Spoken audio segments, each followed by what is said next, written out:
भगवती पाण्डेले जुन रूपमा अभिव्यक्ति दिएको छ, जुन त्यो अभिव्यक्तिलाई लिएर अहिले समाजमा चाहिँ एउटा ठुलो आन्दोलन मचिएको छ। एउटा समाजलाई चाहिँ अलिकति अर्कै दिशामा लान खोजिएको जस्तो छ यो अभिव्यक्तिले। जुन त्यो अभिव्यक्ति आफैमा गलत छ। एउटा मामाचेला फुपूचेलाको बिहे हुन्छ भन्नु चाहिँ त्यो स्वाभाविक नै हो, तर उहाँको झट्ट इन्टरभ्यू हेर्दाखेरि उहाँले चाहिँ सिधै भन्नुभएको छ, मामाचेला भन्नुभएको छैन, फुपूचेला भन्नुभएको छैन, दिदीबहिनी दाजुभाइ नै भन्नुभएको छ। त्यसपछि यसले चाहिँ अर्कै खालको जिन उत्पादन गर्छ, त्यहाँबाट जन्मेको बच्चाहरू चाहिँ एक करोड अपराधी मानसिकता हुन्छन् अनि पशुहरू पनि यो लागू हुन्छ भनेर त्यसरी जुन बोलिरहनु भएको छ त्यो चाहिँ एकदम गलत छ। यो विषयमा चाहिँ सरकारले चाँडै ध्यान दिएर चाहिँ यो निराकरणतिर लाग्नुपर्छ। दुईटा पक्षलाई चाहिँ राखेर वार्ता गराएर चाहिँ समाधान गर्नको लागि सरकार किन लाग्दैन त? दर्शकबिन नमस्कार, यहाँलाई हार्दिक स्वागत छ बिरिसु मिडियामा। हामीसँग हुनुहुन्छ निर्देशक सोम कुस्कु माझी र पछिल्लो समयमा माझी समुदायको उहाँ चाहिँ अगुवा व्यक्तित्व र निकै नै समाज र समुदायप्रति चाहिँ लडिरहनु भएको व्यक्तित्व र सिङ्गो समुदाय, यो आदिवासी जनजाति समुदाय र यो जुन तामाङ मगर समुदाय लगायतलाई एउटा भगवती पाण्डेले चाहिँ के आक्षेप लगायो भने दाजुबहिनी बीच विवाह हुन्छ भनेर एक खालको आक्षेप लगायो। त्यसपछि पक्राउ पूर्जी जारी गरियो र निवेदन हालेर मुद्दा दायर गरियो। सम्मानित अदालतबाट पक्राउ पूर्जी जारी भए पनि एक हप्ताभन्दा लामो समयसम्म पनि नसमातिएपछि शान्तिपूर्ण आन्दोलन गर्न जाने क्रममा प्रहरीले निर्घात कुटपिट गरेर हिरासतमा राख्ने बेलामा त्यसरी कुटपिट गरियो र यो विषय अहिले निकै चर्किएको छ र भोलि माइतीघर मण्डलामा भोलि आन्दोलनको तयारी छ। र यो विषयमा आज हामी सामसाङ विषयमा धारणा के हो भनेर सोम कुस्कु माईसँग कुराकानी गर्छौँ। यहाँलाई हार्दिक स्वागत छ सोम सर। धन्यवाद। आराम हुनुहुन्छ? एकदम ठिक छ। पछिल्लो समय यो काण्ड थाहा होला तपाईँलाई, भगवती पाण्डे उर्फ शीतल पाण्डेको विषय। हजुर, के भन्नुहुन्छ? तामाङ मगर समुदायमा दिदीबहिनी दाजुभाइ बिच विवाह हुन्छ भन्ने जुन अभिव्यक्ति दिनुभयो उहाँले, त्यसले गर्दा ठुलो हङ्गामा मचिरहेको छ। के भन्नुहुन्छ यसबारे? जुन भगवती पाण्डेले अहिले दिएको अभिव्यक्ति अहिले सामाजिक सञ्जालहरूमा भाइरल छ, यो अभिव्यक्ति आफैमा एउटा लज्जास्पद पनि छ। अनि यो अभिव्यक्ति खास उहाँले त्यसरी दिनु नहुने, उहाँ जस्तो त्यो बौद्धिक लेभलको सचेत लेभलको मान्छेले अभिवक्ता पनि हुनुहुन्छ। उहाँ त एउटा समाजमा कुनै पनि जाति र धर्म भनेको सेन्सिटिभ विषय हो। यो विषयमा कहिले पनि ख्यालठट्टा गर्ने विषय होइन। यो विषयमा कहिले पनि हामीले नसोचिकन यसको फ्याक्ट कुराहरू थाहा नपाइकन भन्ने चिज पनि होइन यो। तर उहाँले एउटा केटाकेटीपन जस्तो भएर जुन अभिव्यक्ति दिनुभयो यो चाहिँ अहिले एउटा आपत्तिजनक नै छ। एउटा कुनै समुदायलाई चाहिँ दिदीबहिनीको दाजुभाइको बिहे हुन्छ भन्नु, एउटा मामाचेला फुपूचेलाको बिहे हुन्छ भन्नु चाहिँ त्यो स्वाभाविक नै हो, तर उहाँको झट्ट इन्टरभ्यू हेर्दाखेरि उहाँले चाहिँ सिधै भन्नुभएको छ, मामाचेला भन्नुभएको छैन, फुपूचेला भन्नुभएको छैन, दिदीबहिनी दाजुभाइ नै भन्नुभएको छ। त्यसपछि यसले चाहिँ अर्कै खालको जिन उत्पादन गर्छ, त्यहाँबाट जन्मेको बच्चाहरू चाहिँ एक करोड अपराधी मानसिकता हुन्छन् अनि पशुहरू पनि यो लागू हुन्छ भनेर त्यसरी जुन बोलिरहनु भएको छ त्यो चाहिँ एकदम गलत छ। त्यो चाहिँ निन्दनीय नै छ। जुन यो अभिव्यक्ति दिने शीतल पाण्डे हुनुहुन्छ उहाँलाई चाहिँ सरकारले तुरन्त कारवाही पनि गर्नुपर्छ। अहिले तामाङ समुदाय र मगर समुदायले चाहिँ अहिले जुन रूपमा चाहिँ आन्दोलनहरू गरिरहनु भएको छ यो विषयलाई लिएर उहाँलाई चाहिँ तुरन्त कारवाही गरियोस्। सुरुमा त कारवाही भन्दा पनि उहाँले चाहिँ क्षमा माग्नुपर्छ। यो विषयमा मान्छे हो, एउटा जानी नजानी गल्ती अन्जानमा पनि हुनसक्छ, कहिलेकाहीँ जानेर पनि जिब्रो चिप्लिन सक्छ। त्यो कारणले उहाँले क्षमा माग्नुपर्छ भन्दै पनि उहाँले चाहिँ अहमता देखाउनु भयो अथवा के हो, कुन कारणले उहाँले क्षमा नमाग्दाखेरि अहिले जुन किसिमको चाहिँ अहिले क्षमा माग्नु भएन। क्षमा माग्नुभयो तर उहाँले चाहिँ यदि चोट पुर्याएको खण्डमा भनेर चाहिँ कानुनी भाषा बोल्यो भनेर आपत्ति भयो खासमा। अब यो खासै त्यो उहाँले चाहिँ मैले जुन बोलेको विषय चाहिँ अलिकति यो मैले त्यो बेलामा कसरी बोलेँ तर वास्तवमा चाहिँ यस्तो होइन भने उहाँले त्यसरी मागेको भएदेखि चाहिँ हुन्थ्यो। तर उहाँले चाहिँ अझै पनि क्षमा माग्ने हिसाबमा नै चाहिँ मागेको चाहिँ हो हो जस्तो चाहिँ इन्टेन्सन त त्यतापट्टि चाहिँ देखिने। यदि त्यतापट्टि देखेको हो भने चाहिँ यो लेभलको उग्र रूपमा अहिले आन्दोलन हुँदैन थियो होइन। अहिले पनि सरकारले पनि यो जुन आन्दोलन अहिले त चम्किरहेछ, अस्ति अब लाठी प्रहार भयो, सबै माथि चाहिँ त्यहाँ चाहिँ अब चरम यातनाहरू दियो आन्दोलनकारीहरूमाथि। त्यो पनि एउटा शान्तिपूर्ण आन्दोलन, त्यो ठुलो आन्दोलन त होइन। त्यो शान्तिपूर्ण आन्दोलनमाथि जुन प्रहरीले चाहिँ लाठी चार्ज गर्यो यो पनि एउटा निन्दनीय नै छ। यो तरिकाबाट सरकार चाहिँ कुनै पनि एउटा समुदाय, कुनै पनि व्यक्ति वा कुनै पनि त्यसको पक्ष विपक्ष हुनु हुँदैन जस्तो लाग्छ होइन। तर पनि सरकार पनि यहाँ एक कतापट्टि चाहिँ भगवती पाण्डेको चाहिँ संरक्षणतिर लागेको हो कि अथवा उसलाई चाहिँ पक्षपोषण गरेको हो कि भन्ने चाहिँ फिल हुन्छ त्यो अस्तिको घटनाले पनि। नत्र भनेदेखि चाहिँ पक्राउ पूर्जी जारी गरेको यत्रो समय भइसक्दा पनि त्यत्रो के अरे सरकारले चाहिँ सामान्य त्यसलाई रूपमा लिनु, त्यसलाई चाहिँ ठुलो तरिकाबाट त्यसरी चाहिँ जुन रूपमा चाहिँ त्यसलाई चाहिँ पक्राउ पूर्जी जारी हुँदा त्यसलाई नपक्रिनु होइन, लामो दबावपछि चाहिँ एकछिन पक्रेको जस्तो गरेर चाहिँ एउटा यसो नाटक जस्तो भनौँ न, नाटक जस्तो गरेर चाहिँ त्यसलाई छोड्नु भनेको चाहिँ यो चाहिँ एकदम गलत कुरा नै हो। यो विषयलाई चाहिँ अब सरकारले चाहिँ तुरुन्तै सोच्यो भने, तुरुन्त सोचेर यसको चाहिँ एक्सनमा गएर चाहिँ यसलाई चाहिँ यो समस्यालाई चाहिँ समाधान गर्नेतिर सरकार लाग्यो भनेदेखि चाहिँ सरकारको पनि एउटा बुद्धिमत्ता हुन्छ, यो पनि राम्रो कुरा हो होइन। नत्र भनेदेखि यसले चाहिँ भोलि चाहिँ ठुलो इस्यु लिन सक्छ, ठुलो रूप लिन सक्छ। हामीले देख्छौँ विश्वको धेरै देशहरूमा होइन, एउटा सानो कारणले गर्दाखेरि चाहिँ त्यसले उग्र रूप लिँदै लिँदै गर्दाखेरि यो जातीय द्वन्द्व, धार्मिक द्वन्द्व हुँदा हुँदै गृह युद्धसम्मको चाहिँ देशमा त्यो लेभलमा पुगेको हामी धेरै देख्छौँ नि त। त्यो कारणले गर्दाखेरि यो अहिले हामीलाई लाग्छ सानो चिज हो भन्ने जस्तो लाग्न सक्छ, तर पनि अब यसलाई चाहिँ सरकारले बेलामा बुद्धि पुर्याएर चाहिँ यसलाई चाहिँ निराकरणतिर लागेन भनेदेखि यसले पछि उग्र रूप लिन सक्छ। यो उग्र रूप यदि यो अवस्थाले लियो भनेदेखि यसको सम्पूर्ण जिम्मा चाहिँ सरकार हुनुपर्छ जस्तो लाग्छ मलाई चाहिँ। अब आदिवासी जनजातिहरूलाई चाहिँ यदि पक्राउपुर्जी जारी भएको भए त्यही बेला त्यही छिनमा पक्राउ गर्थ्यो र यो ब्राह्मणवादी सोच बोनेहरूले गर्दाखेरि चाहिँ समातिएन, अदालतबाट पनि छुटकारा दियो, पुलिसले उल्टै दमन गरियो भन्ने खालको प्रतिक्रियाहरू छन्। अब यो विषयलाई कता कता हेर्दा हो जस्तो पनि, कता कता हेर्दा होइन जस्तो पनि होइन। अब हामीले अहिले त्यही नजरबाट त एक लेभलमा हेर्नु हुँदैन। उहाँको कुन सेटिङ, कुन पावर, कुन वेबाट चाहिँ उहाँ संरक्षित हुनुहुन्छ त्यो त थाहा छैन। अब हामीले त्यहाँ चाहिँ अब जातीय कुराहरू दिनु पनि त्यति मजा त नहोला होइन। तर पनि अब अरू पनि कतिपय समातेका उदाहरणहरू पनि छन् होइन, नसमातेका उदाहरणहरू पनि छन् होइन। त्यो भएको कारणले गर्दाखेरि अब यसलाई नै अहिलेसम्म हामीले जातीय रङ्ग चाहिँ दिनु उचित हुँदैन होला। तर पनि अब यहाँ अहिलेसम्म नसमेट्दाखेरि अनि त्यो सरकारले पनि त्यो रूपमा एक्सन नलिँदाखेरि चाहिँ हामीलाई शङ्का गर्ने ठाउँ चाहिँ छ है। यो कारणले पनि हो कि होइन सरकारले त्यसरी संरक्षण गरेको, त्यसरी चाहिँ नगरेको यदि अरू आदिवासीका अरू व्यक्तित्वहरू भएको भएदेखि त पहिले नै समाइसक्थ्यो भन्ने विषयहरू पनि मनमा कता कता उठ्न सक्छ होइन। तर अहिले नै हामीले चाहिँ यही भनेर चाहिँ सायद भन्न नमिल्ला अहिले नै, किनभने अहिले चाहिँ अब यो सानो विषय पनि अहिले त तन्किँदै अब यो एउटा आन्दोलनसम्मको अवस्थामा आइपुगिसकेको छ। अब हामीले फेरि त्यो विषयलाई पनि फेरि यो तरिकाबाट चाहिँ प्रस्तुति गऱ्यौँ, यो तरिकाबाट ब्रिफिङ गऱ्यो भने फेरि बुझाइ अर्को हुनसक्छ र फेरि यसले अर्को रूप पनि लिन सक्छ नि त होइन। त्यो कारणले गर्दाखेरि हामीले त्यही चाहिँ भन्न नमिल्ला अहिले नै।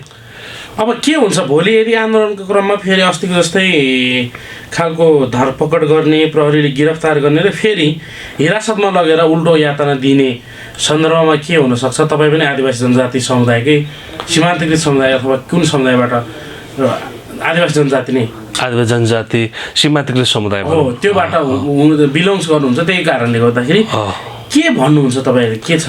अब यो हामीले चाहिँ हुन त नेपालको सरकार नै यस्तै छ, जबसम्म चाहिँ 2-4 जनाको टाउको फुट्दैन, 2-4 जनाको चाहिँ मृत्यु हुँदैन तबसम्म सरकार पनि सुन्दैन होइन। त्यसको लागि चाहिँ सरकारले त्यो रूपको आन्दोलन चाहिँ नभइकन सरकारले पनि एक्सनमा लिएको अहिलेसम्म उदाहरण त भेटिँदैन। अब योलाई पनि त्यही हुन खोजेको हो कि, तर यो विषयलाई चाहिँ अरू कुनै न कुनै सानोतिनो आन्दोलन जस्तो नसोच्नको लागि म सरकारलाई पनि आग्रह गर्न चाहन्छु। यो एकदम सेन्सिटिभ विषय हो। जाति र धर्म भनेको चिज चाहिँ यो एकदम सेन्सिटिभ विषय हो, समुदाय के सेन्सिटिभ विषय हो।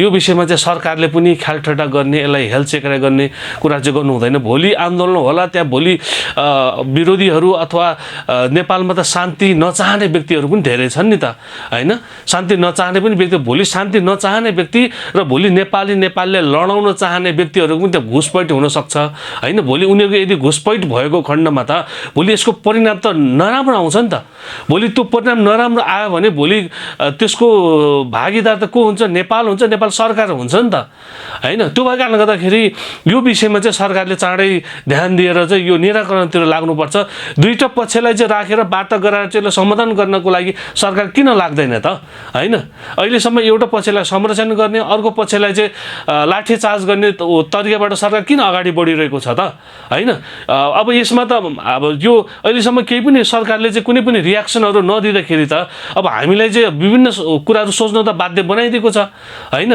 त्यो भएको कारणले गर्दा अब चाहिँ सरकार पनि सोच्नु पर्यो सरकार चाहिँ अब हामीले यदि घुँडा टेकाउनु पर्यो अथवा त्यो बाध्य हामीले आन्दोलन गर्नुपर्ने बाध्य अवस्था भयो भने भोलि हाम्रो आन्दोलनमा शान्तिपूर्ण विरोधमा हाम्रो अधिकार माग्दै गर्दाखेरि भोलि अरू समुदाय अरू चीजहरू चाहिँ सरकारकै सेटिङमा अथवा कसैको सेटिङमा चाहिँ भोलि घुसपैठ अथवा कसैको सेटिङ घुसपैठ अब सरकार चाहिँ कानुनी प्रोसेसिङमा चाहिँ सरकार जान चाहेन र सरकारले चाहिँ यो विषयमा चाहिँ बेलैमा ध्यान नदिएर सरकारले यो विषयलाई हेलचेक्राइ गर्ने हो भने यसले अझै पनि उग्र रूप लिन सक्छ कुनै पनि विषयलाई चाहिँ बेलैमा चाहिँ हामीले समाधान गर्न सक्यौं भने त्यो बेलैमा समाधान हुन्छ र त्यसले समाज समुदाय देश सबैलाई फाइदा हुन्छ यदि त्यसलाई चाहिँ बेलैमा समाधान गर्न सकिएन भने बेलैमा चाहिँ हामीले चाहिँ बुद्धि पुर्याउन सकेन अथवा सरकारले बुद्धि पुर्याउन सकेन भने भोलि नेपालमा शान्ति नहोस् भन्न चाहने व्यक्तिहरू समुदायहरू संस्थाहरू धेरै चीजहरू छ नेपालमा अराजकता मच्चियोस् नेपालमा झगडा होस् दुनिया होस् शान्ति नहोस् कहिले पनि भन्न चाहने तत्त्वहरू फेरि सल बनाउन सक्छ र अहिले तामाङ र मगर समुदायले जुन आफ्नो अधिकारको निमित्त जुन अहिले चाहिँ शान्तिपूर्ण आन्दोलन गरिरहेका छन् त्यहाँ चाहिँ अरू चीजहरूको घुसपेटहरू हुन सक्छ जब यो अरू चीजहरू घुसपेट भइसकेपछि त्यसले चाहिँ पछि फेरि अर्कै रूप पनि लिन सक्छ यसले चाहिँ समुदायलाई अझ बदनाम गरेर सबै सरकारलाई पनि यसले चाहिँ अशान्तिमा ढकिन सक्छ त्यो कारणले गर्दाखेरि यो विषयमा चाहिँ सरकारलाई चाहिँ बेलामा ध्यान पुर्याउनको लागि म विनम्र अनुरोध गर्न चाहन्छु यदि ध्यान पुर्याएन सरकारले यो विषयलाई चाहिँ निराकरण गर्नतिर चाहिँ लागेन भनेदेखि यो विषयले उग्र रूप लिन सक्छ यसले ठुलो आन्दोलनदेखि लिएर यसले ठुलो हिंसाको रूप पनि लिन सक्छ त्यो भएको कारणले गर्दाखेरि त्यो विषयमा त्यतातिर जानुहुन्न सरकारले बेलामा ध्यान दिनुपर्छ र समुदायलाई अझ किसिमको उचाल्ने उग्र बनाउनेतिर पनि लाग्नु हुँदैन अस्ति यो टेकुको आन्दोलनमा पनि त्यहाँ विभिन्न भित्री पक्षकै सेटिङमा भित्री पछिको घुसपैठमा चाहिँ ढुङ्गा मोरा भएर चाहिँ त्यहाँ विभिन्न हिरासतमा राखेको व्यक्तिहरूलाई पनि सरकारले चाहिँ भनौँ अथवा पुलिस प्रशासनले चाहिँ त्यहाँ कारबाहीहरू गरेको छ लाठी प्रहारहरूदेखि लिएर बुट प्रहारहरू गरेको छ कहिले पनि कुनै पनि यो व्यक्तिलाई आन्दोलनकारी होस् या जुनसुकै होस् पुलिसले समातिसकेपछि त्यो लेभलको गर्न मिल्दैन तर त्यहाँ चाहिँ त्यो लेभलको गरिएको छ यो एकदम खेदजनक निन्दनीय छ यो एकदम निन्दनीय छ त्यो कारणले गर्दाखेरि सरकारले बेलैमा यो विषयमा ध्यान दिनुपर्छ उग्र रूप लिनको लागि चाहिँ सरकारले अझ चाहिँ एउटा भन्छ नि आगोमा चाहिँ घिउ थप्ने काम गर्नु हुँदैन अब तपाईँ पनि जनजाति समुदाय हुनुहुन्छ बिलोङ्स गर्नुहुन्छ तर यो खालको विभेद चाहिँ जहिले सहेर बस्नुपर्ने भन्ने पनि कुराहरू छन् यस विषयमा के भन्नुहुन्छ राज्यबाट र ब्राह्मणवादी सोचबाट यो विभेद भोगिरहने हो हिजोदेखि आजसम्म सरकारले जुन लेभलमा जनजाति आदिवासी जनजातिहरूमाथि जुन किसिमको दमनहरू गर्दै आयो शोषणहरू गर्दै आयो हैन यो अहिले पनि केही मात्रामा यो देखिएको छ हैन भोलि त्यो चीजहरू नदेखेपछि म भन्न चाहन्छु किनभने अहिले त सबै हिजो त कसैले पढे लेखेका बुझेका थिएन कसैले थाहा पनि थिएन हैन हाम्रो अधिकार के हो हामीले के गर्न सकिन्छ के गर्न सकिदैन हैन त्यो कतिपय कुराहरू त थाहा थिएन पढे लेखेका थिएन अहिले त सबैजना सचेत भइसक्यो बुद्धिजीवी धेरै जनजातिहरूले पनि धेरै पढिसके नि त अब सबैले थाहा पाउन थालिसके हाम्रो अधिकार भनेको के हो अब हामीले के गर्न सक्छौं र के गर्नुपर्छ भनेर सबैले बुझिसके अब बुझ्दा बुझ्दै पनि अब सरकारले चाहिँ कसैलाई लाखा कसैले पाखा कसैलाई अधिकार दिने र कसैलाई अधिकार विमुख बनाउनतिर अझ पनि सरकारले सोच्छ भनेदेखि अब यसको विकल्प भनेको आन्दोलन र आन्दोलनको विकल्प केही पनि हुन सक्दैन जब जनजातिहरू दबिएका समुदायहरू चाहिँ जब उग्र हुन्छन् नि, जब उनीहरूले चाहिँ आफ्नो अधिकारको विषयमा उनीहरू सबै कुरा बुझ्छन् नि, जब उनीहरू आन्दोलन गर्न थाल्छन् नि, त्यसपछिबाट सरकारले पनि यो विषयलाई चाहिँ रोक्न सक्दैन। त्यही भएर बेलैमा चाहिँ यो सरकारले यो कुरा पनि सोच्नुपर्छ। एउटा कुनै पनि एउटा परिवारमा पनि जस्तो हामी हेर्न सक्छौँ, बाउ आमाले कुनै पनि छोराछोरीलाई चाहिँ कसैलाई चाहिँ धेरै माया गर्ने, कसैलाई थोरै माया गर्ने, अथवा कसैले चाहिँ थोरै खाना दिने, कसैलाई धेरै खाना दिने भयो भने त एउटा परिवारमा पनि एउटा द्वन्द्व उत्पन्न हुन्छ नि, द्वन्द्व सिर्जना हुन्छ नि। त्यो कारणले गर्दाखेरि नेपालमा पनि त्यो एउटा सरकार भनेको एउटा हाम्रो अभिभावक हो। सरकारले कहिले पनि त्यो देशभित्र बस्ने कुनै पनि जाति समुदायलाई जातको आधारमा, लिङ्गको आधारमा, धर्मको आधारमा, केही चिजको आधारमा पनि कहिले पनि विभेद गर्न मिल्दैन। यदि त्यहाँ विभेद हुन्छ भनेदेखि एक दिन न एक दिन ढिलो चाँडो त्यहाँ विद्रोह हुन्छ, त्यहाँ चाहिँ आन्दोलन हुन्छ। त्यसले चाहिँ अराजक रूप पनि लिन सक्छ, त्यसले विभिन्न रूप लिन सक्छ। त्यसको सम्पूर्ण भागीदार चाहिँ सरकार नै हुन्छ। त्यो कारणले गर्दाखेरि यो सबै चिजहरूलाई चाहिँ मध्यनजर गर्दै अहिले सरकारले चाहिँ हरेक विषयहरूमा चाहिँ एकदम सूक्ष्म तरिकाले लाग्न जरुरी छ। सरकारले चाहिँ उठेका सानो सानो विषयहरूलाई पनि बेलैमा बुद्धि पुर्याएर त्यसलाई चाहिँ निराकरण गर्नु जरुरी छ। कुनै पनि चिज बेलैमा समस्याको समाधान गर्न सकिन भनेदेखि पछि त्यो समस्या समाधान गर्छु भन्दाखेरि पनि त्यो एकदम गाह्रो हुन्छ, त्यसले समस्या समाधान गर्न सक्दैन। त्यही समस्याले त्यही एउटा सानो चिजले नै भोलि सरकारलाई नै अप्ठ्यारो पर्ने अवस्था आउन सक्छ। त्यही भएर अहिले जुन जुन विषयहरू उठिरहेको छ, सरकारले कुनै पनि विषयलाई चाहिँ हेलचेक्राइ नगरिकन, त्यसलाई दबाउन नखोजिकन त्यसलाई चाहिँ समाधानतिर लाग्नुपर्छ।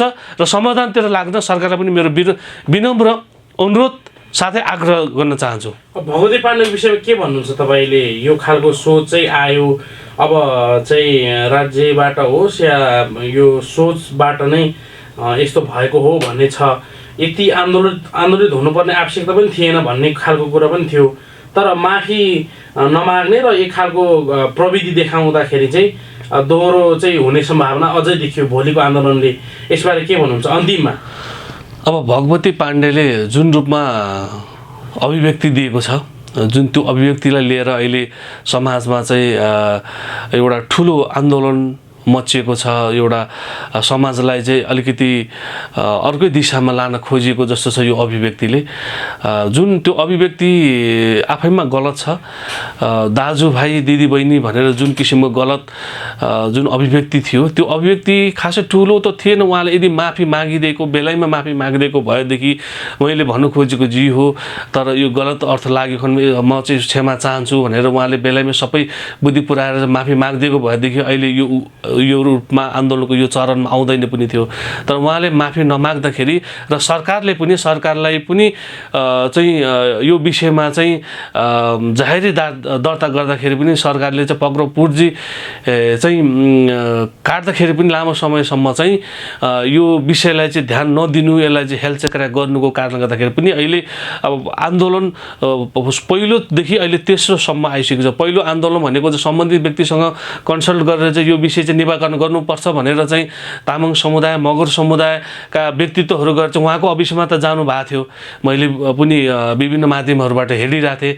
त्यहाँ पनि उहाँले चाहिँ अझै मैले जे बोलेर चाहिँ सत्य बोलिरहेको छु भन्ने तर्फबाट उहाँ लाग्नुभयो, क्षमा माग्नेतिर लाग्नु पनि भएन। त्यसपछिबाट पुलिस प्रशासनमा गएर चाहिँ उहाँलाई चाहिँ त्यहाँ पनि निवेदन दिने कुराहरू भयो। त्यो विषयमा पनि त्यति फितलो भयो।